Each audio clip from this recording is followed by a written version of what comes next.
All Renegades of Puck to the trenches. This is the briefing of the Nashville Predators and the San Jose Sharks coming up at Bridgestone Arena. I'm your host and captain, Crazy Charlie Saunier. Welcome into the bunker. Welcome in to Renegades of Puck TV, a unique presentation, the essence of no half-stepping, right here on YouTube. So we appreciate each and every one of you who have subscribed. We crossed over the 100 subscriber threshold. That means before the end of this episode, there will be some bonus content, and I will be telling you some secrets that have rarely been shared about the Nashville Predators and their broadcast, especially when it comes to the pregame show and that particular broadcast. You'll have to stay tuned until the end of the episode to get that. Of course, you can find us at renegadesofpuck.com. That's your one-stop shop for everything related to the Renegades of Puck, and that will help you find our merchandise page. Again, we are starting to work on and build new merchandise, brand new t-shirts, all new designs, logos, and everything, and we think you're going to be really excited and really happy to see it when it comes out. But for right now, check out the merchandise. We currently have the classic logo t-shirt. We've got that marked down right now because we want to get those t-shirts out there. We want to get those on Renegades of Puck, and we want to get you human billboards moving all about the hockey community so it generates even more interest. So go ahead and click on that and get yourselves a brand new t-shirt. We've also got socks, throw pillows, and everything else you can imagine with Renegades of Puck merchandise logo on it. We've sold out so that you can buy in. Renegades of Puck merchandise is going to be available in new and different ways coming soon. So we appreciate each and every one of you, and we sure do appreciate all of our partners of the show. Let me run those down real quick. Rebirth Sports. This jersey, the jerseys you're seeing on the screen right now, Rebirth Sports simply delivers the good. They are hockey tailors. It's much more than hockey jerseys right there. They are outfitting the hockey community in new and unique ways, and you need to be checking them out, and we sure do appreciate them sponsoring Renegades of Puck TV. Again, that's Rebirth Sports. You can see the logo on the screen, and you can see a bunch of their examples in work right now. We'd also like to thank Stripe Digital Solutions. I've not been good on getting that information, those details to you, and I'm going to start doing a little bit better. What an incredible partner we have right there. Designed the logo and virtually everything else that we have done here with the Renegades of Puck. That company has helped us out in so many tremendous ways. Please give them support every way that you can. And also, Strong Style Fit. They have me looking good. They have me feeling good. And Tracy is doing an incredible job over at hosting Strong Style Fit. Over 150 plus videos now on demand and also available through live fitness training. A personal trainer that offers her services completely for free. It is 100% donation based. Make sure you're checking that out. Strong Style Fit. She's in the trenches with the Renegades of Puck. Give her the support, the stick taps, the love, all of those things if you can. Get yourself fit, get yourself moving, get yourself motivated. A healthy Renegade is a happier Renegade. And remember, this entire thing is built by Renegades for Renegades, and you can be a partner individually of the show. We have already had some incredible donations from some of you out there on Venmo at Renegades of Puck, or just scan the QR code on your screen right now to make a donation. Even $1 goes a long way to help keeping the lights on. And to be honest with you, throughout this first year of Renegades of Puck TV, every single penny that we make is going to get reinvested into the show.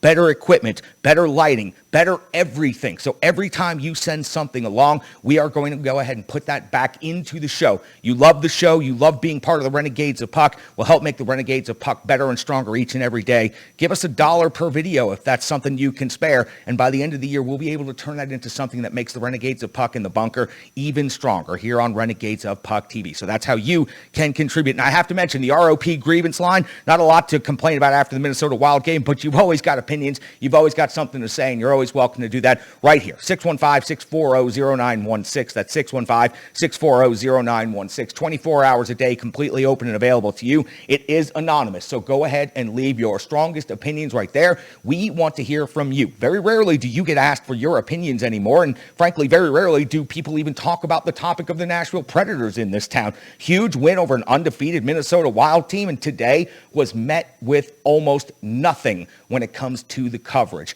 There happens to be more than one professional sports entity in this town, and I expect better of you. But after all this time, why would I expect anything from you mediocre milquetoast men with microphones? That's why each and every one of you should be jumping in the trenches with the Renegades of Puck. Stop supporting outlets that don't deliver the goods and start supporting the outlet that is going to be here for you each and every day, Renegades of Puck TV. That's why I'm your host and your captain, Crazy Charlie Saunier. The Renegades of Puck are all in the trenches coming up in a matter of minutes. Nostradamus will break down what's happening between the pipes. Sean C. Smith's got the intel that you need to know. Brian Baston's got some numbers. And the ultimate one, he's back, and he's got some hype. Let's get into the briefing. Renegades, the Nashville Predators' next opponent, the San Jose Sharks. The Nashville Predators have just wrapped up a 2-game road trip, splitting that road trip in less than 24 hours, dropping the one in Winnipeg, and then unlikely winning the game against the undefeated team in Minnesota and winning in convincing fashion. For the Nashville Predators, 2-2 on home ice early in the season. The San Jose Sharks have already had quite a bit of experience on the road. As a matter of fact, this is the final game of a 5-game road trip for the San Jose Sharks, and they are 3-1 so far on that road trip. In the Pacific Division, the San Jose Sharks sit in second place behind Edmonton. Edmonton's 5-0 has 10 points. San Jose is 4-1, has 8 points, and is trailed by Vancouver, Calgary, Anaheim, LA, and I just want to say it, Seattle and Vegas. Welcome to the expansion level. That's where you should have been from the beginning. The Central Division, the Nashville Predators are currently in 5th place with a record of 2-4. They are behind Winnipeg, Dallas, Minnesota, and St. Louis, sitting in 1st place with a record of 4-0 and 8 points. The Preds at 4 points are exactly 4 points behind St. Louis and Minnesota at this point. For the Nashville Predators, after this game, they'll host the New York Islanders on Saturday at Bridgestone Arena. A little bit of breathing room in the schedule, and that's good because it has been a very busy start to the season for this Nashville Predators team. And then it is a lengthy 4-game road trip off to the Pacific Northwest. Calgary on Tuesday, Edmonton on Wednesday, Vancouver on the 5th of November, closing it out in Chicago on the 7th of November. As far as the Sharks are concerned, the Preds won't see the Sharks again until the 5th of March when the Preds will make their one and only trip out to San Jose. And then April the 12th, we'll see the San Jose Sharks back here at Bridgestone Arena just one more time. I mentioned the Sharks have had a lengthy road trip. Well, here's how it's been going for them so far after opening the season at home on the 16th of October with a 4-3 win versus the Winnipeg Jets. They had a 5-0 win at Montreal and then a 2-1 win at Ottawa, a 5-3 victory at Toronto, and most recently it was a 4-3 loss at Boston, giving them their first loss of the season. So on this road trip, they are seeing some very good results, and they look to close it out here strong at Bridgestone Arena. Hopefully, the Preds are catching them with some weary legs and ready to get home. That is a long road trip across the country for this San Jose Sharks team. They have accomplished quite a bit when it comes to the statistical categories. The NHL rankings for the Sharks looking very good at this point. 3.8 goals per game. That's 9th best in the league. Goals against is 2.0. That's 8th best in the league. Shots for, not generating very much, but clearly getting enough to score a lot of goals. 27.4 is 29th overall. Shots against, only giving up the third least in the NHL at 28.4. Their power play has scored 5 times on 17 attempts. That is 8th best in the NHL, or 29.4%.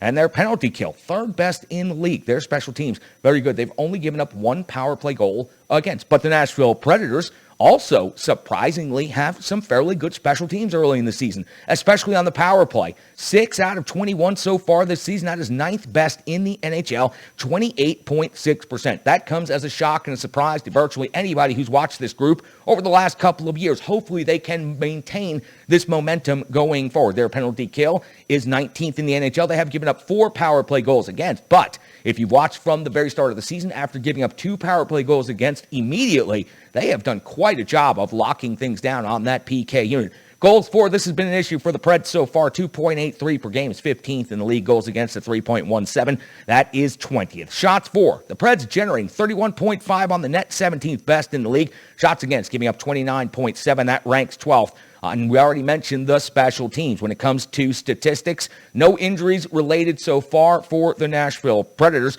Hopefully the COVID list clearing up. That's the only situation the Nashville Predators are dealing with right now.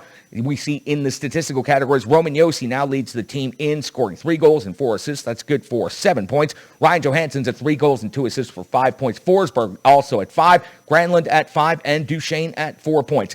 Those 5 names right there are the biggest names on the team, making the most money. They need to be the 5 names leading the team in scoring, and it is fantastic to see, after a long weekend of hockey, that the Nashville Predators came back and now are seeing some of their top stars and top names starting to generate offense and take over the leadership of this Nashville Predators team. That is a fantastic list of names to see. They need to keep that up moving forward. UC Saros expected to be back in net. He's 1-4 on the early season, a .900 save percentage and a 2.88 goals against average. Taking a look at the stats for the San Jose Sharks, Logan Couture has always dominated the Nashville Predators. 3 goals and 5 assists on the season. That's 8 points. He's dominating the NHL and looking to keep that momentum up against the Preds. Timo Meier at 3 and 5 equals 8 points as well. Carlson at 2 and 4, that equals 6 points. And doesn't it seem like Carlson and Yossi always have a moment with each other during these games against each other? It seems like Yossi gets the best and posterizes Carlson. Looking forward to that moment happening so that we can watch the meme and the GIF right here on Renegades of Puck TV over and over again and enjoy that. Reimer anticipated to get the start. He's 1-0 in net this season. He did get some relief action as well, so he's 50 out of 51 in total, and he faced Ottawa and Boston, and it looks like we've got a big tilt coming up at Bridgestone Arena between the Nashville Predators and the San Jose Sharks. Got a whole lot more to talk about here on Renegades of Puck TV, but since we just talked about the goaltending matchup between Reimer and Saros, let's find out the preview from Nostradamus. He's the starting goaltender of the Renegades of Puck, and he's going to tell you everything you need to know about this matchup. Nostradamus, take it away. Thank you very much, Charlie. The Nashville Predators come back home on Tuesday night to face the surprising San Jose Sharks, coming in with a record of 4-1. Finally suffered their first defeat of the season on Sunday afternoon in a matinee up in Boston by a score of 4-3. Aiden Hill got the start up there, stopped just 10 of 14 shots before being pulled in the second period. And James Reimer came in, stopped all 20 of the shots he faced to give his team a chance to come back, but they eventually fell short. Aiden Hill, only one career start against the Nashville Predators in his career, was back in 2018 when he was with the Coyotes. Came in, 5th career NHL start, shut out the Nashville Predators, who were just coming off of that magical Stanley Cup final run. Shut them out 29 out of 29 with the Arizona Coyotes. James Reimer, we know plenty about him. He was with Carolina last season, 7-1 career record against the Nashville Predators, 3-0 last season, giving up just 5 goals in those 3 starts when he was with Carolina. So difficult matchup for the Nashville Predators, regardless of who's in net, the way San Jose has been playing. Bob Bugner, original Predator, head coach now of the San Jose Sharks. Interesting decision to make for him as far as who he puts between the pipes. UC Saros, of course, we know about him. Bad game against the Winnipeg Jets. Just nothing went right. A lot of deflections in front of the net. Just nothing seemed to go his way that night.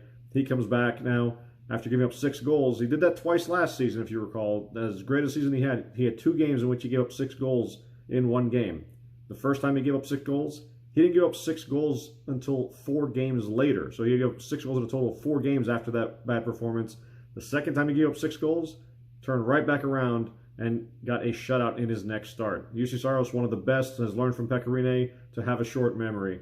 Thanks so much, Mosh. You can find him on Twitter at GreekGoalie35. He's always up for the interaction, the starting goaltender of the Renegades of Puck. You can find him right here on Renegades of Puck TV. Remember, you should be following us on all of our different social media accounts. Make sure you subscribe to YouTube. You've gotten us to 100 in just over a week's time. That is an incredible effort, Renegades. Keep bringing them to the trenches one by one every day. We add another Renegade. We are making that progress. Make sure you're following us on Twitter at Renegades of Puck. Give us a like on Facebook, and of course, follow our Twitch feed where we broadcast behind the scenes and you see all of the mistakes, all of the raw content, and everything we're doing here in the bunker. Just another way you can check in with the Renegades of Puck and get the full presentation here at the bunker. He's got the intel that you need to know, and from ontheforecheck.com, he's ready to deliver the goods right here on Renegades of Puck TV. You can find him on Twitter at SCSOTF. He is, of course, Sean C. Smith. Sean, it's all yours. Thanks, Charlie. Sean C. Smith back again, and I'm going to talk to you a little bit about the upcoming game against the San Jose Sharks. And I'm not going to talk strategy. I'm not going to talk anything like that at all. In fact, what I want to talk about is something else entirely. We have been on a tour recently of former Predators, especially with the more than a handful of players that are currently playing for the Minnesota Wild that used to play for the team. But the Predators are going to take on the San Jose Sharks, and that brings back one of my favorite Predators to grace the ice, Nick Bonino. Now, I know he probably doesn't stand out to everybody, but for me, it was really a big deal. I remember the first time I got to talk to, I think he was one of the first players I ever got to talk to in covering the team, and that was right after he got picked up in free agency, after he won the Stanley Cup with the Pittsburgh Penguins, and then, of course, came to Nashville right after healing up his leg that was shattered by a PK Subban slap shot. And I got to talk to him at an event where he and Yannick Weber went and played street hockey with some kids in a neighborhood. It was really an awesome experience, but I really enjoyed getting to talk to Nick Bonino. And of course, the thing I'll say is that at the time, the plans were for Bonino to be the number 2 center. That didn't really work when Poyle ended up going after Kyle Turris to try to fill that void. Bonino kind of got shuffled to the third line where he stayed, but eventually kind of found some chemistry down on the third line with Rocco Grimaldi and Craig Smith. And of course, I think we all remember that line and what they did. Now, of course, most of that line is gone. Craig Smith's in Boston. Rocco Grimaldi is scratched every few games. And Nick Bonino, of course, is playing for San Jose.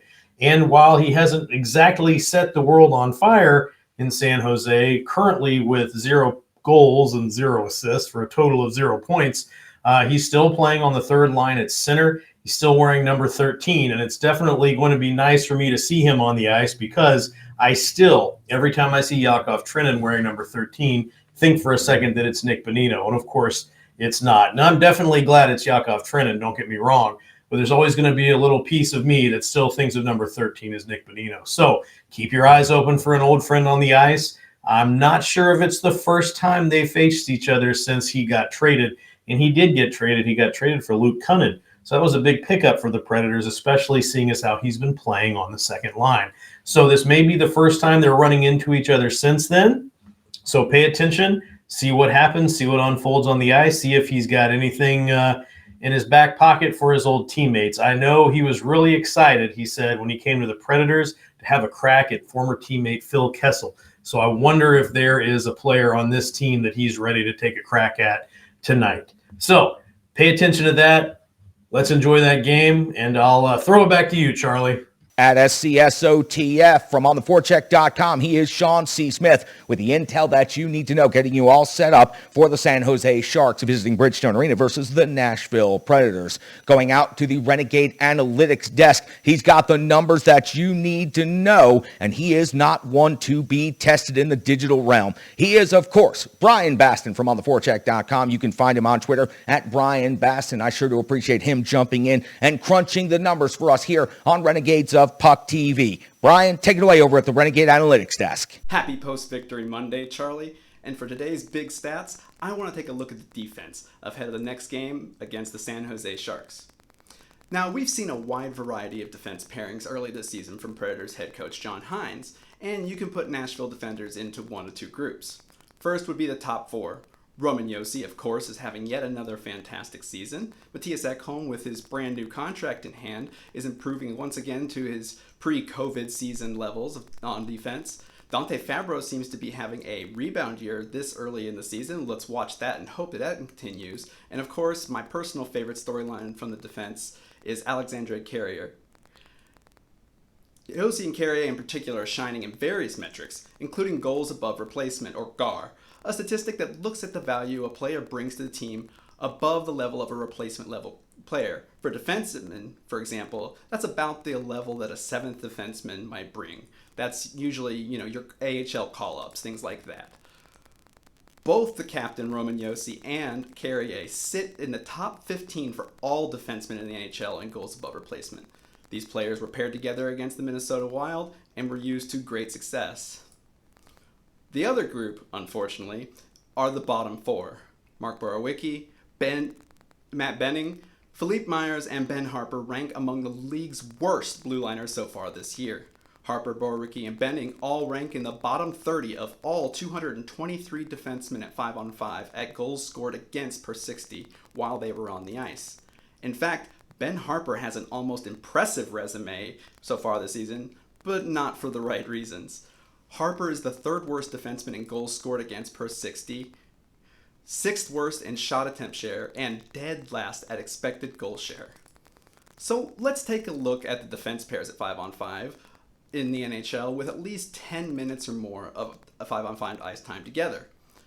Out of the 167 defense pairs that qualified, let's see how Nashville's stack up. The top 2 pairs used against the Wild are Fabro Josi and Carrier Ekholm, Goals allowed are an indicator of both goaltender performance as well as the defender, and the drop-off for Carrier and Ekholm in goals allowed is a bit startling. However, both pairs excel in expected goal share, which is a measure of which team is controlling shot quality, and they both sit in the top 20 in the NHL overall. Unfortunately, Nashville has very little talent to fill in the third pairing, and it shows. Philippe Myers has shown some promise with Mattias Ekholm. In fact, the pair ranks pretty high here on these metrics, but only has 21 minutes together. Borowiecki and Benning have become the default third pairing with their veteran status, but sits at the bottom of the league across the board. Ben Harpur, as we've mentioned, sinks pretty much any defense partner he's partnered with. Nashville should continue to explore options for the third pair, from calling up Jeremy Davies, Frederick Allard, or David Ferentz from Milwaukee to looking into free agents. In fact, one thing, an indicator of this, is that Nashville has scored 0 goals while any of the bottom 4 defensemen have been on the ice at any strength this season. Whatever Nashville does, they should be doing it as soon as possible, and they should begin with putting Ben Harpur on the waiver wire to Milwaukee. And those are my big stats, and I'll see you guys at Bridgestone against the Sharks. Charlie? Brian, I can't thank you enough for jumping in the trenches and bringing us the numbers that we need to know. Read his work, check his charts, not only here on Renegades of Puck TV, but at ontheforecheck.com. We sure do appreciate Brian, and every time he gets in and gives us the numbers that we need to know. Hey, I had an opportunity to check out some college hockey over the weekend, and before we wrap things up and turn it over to the ultimate one to get you all hyped up, I wanted to bring you a couple of highlights of Middle Tennessee State University versus Vanderbilt at Ford Ice Center in Antioch. Second time they played in 3 days. It ended up being Vanderbilt taking the big victory in this one, 5-3. But a couple of early highlights for MTSU, and I've got to tell you, the college hockey scene here across the landscape of Middle Tennessee has improved so much over the last decade plus. This game was highly entertaining start to finish. These teams got after each other. High-skilled affair, high-spirited affair, and a great crowd to come out on a Sunday morning when the Titans were, in fact, playing a game here in Nashville. So this was incredible. Take a look real quick. We'll come back. We'll wrap it up after that.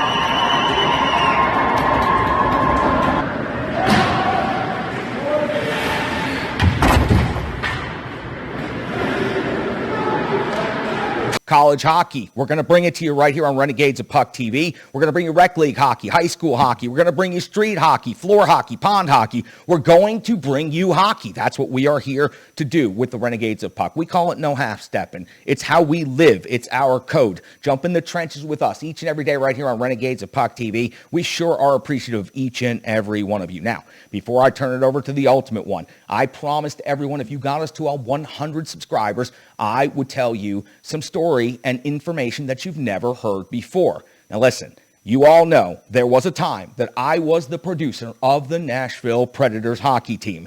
The radio broadcast with Pete Weber, absolutely. I was producing that. So let me tell you a little bit about how that went down. When I got hired at 102.5 The Game, it was one of the first employees that they had. They sought me out. They plucked me from WNSR, Nashville Sports Radio, brought me in, made me their afternoon show producer, their sports director, and yes, producer of the flagship radio network of the Nashville Predators. Now listen, it didn't last very long because there was a lot of conflicts behind the scenes. There were a lot of technical difficulties, and yes, ultimately I was fired, and that's a story unto itself. Get me some more subscribers, and I'll spill the beans on who fired me and why they fired me.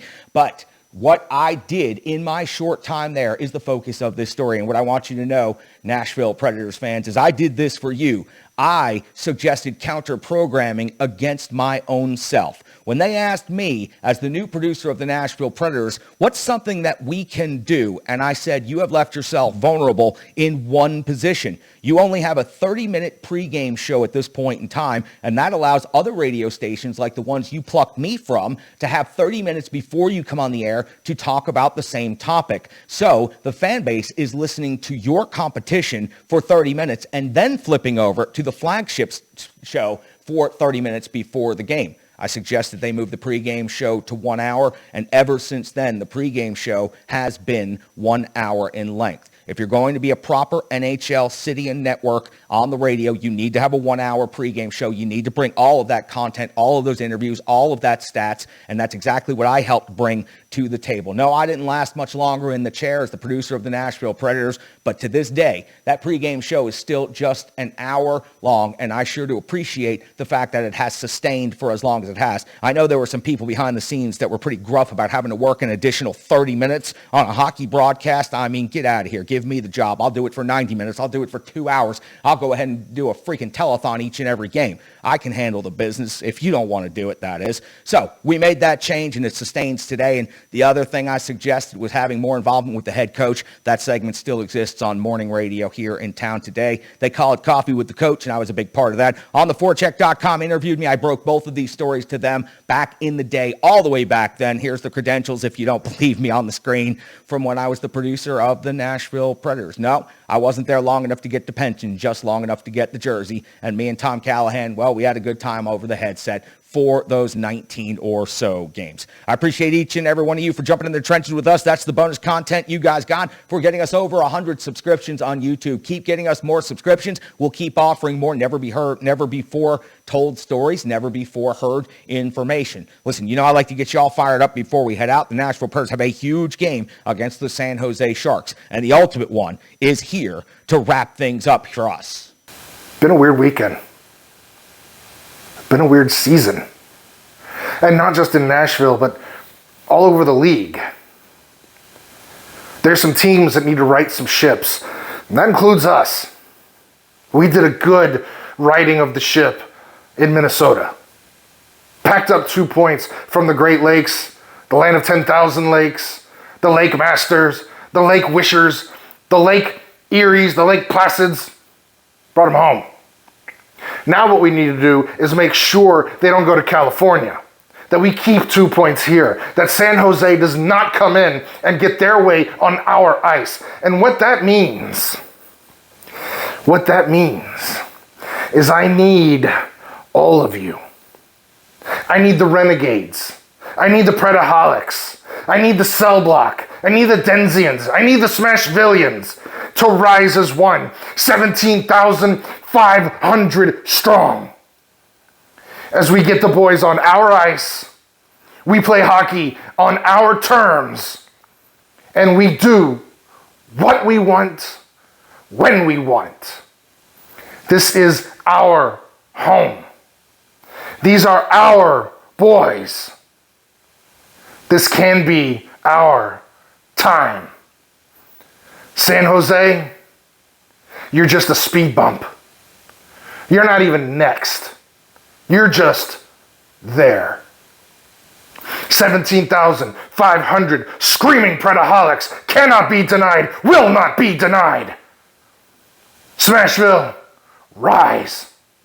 It's our time.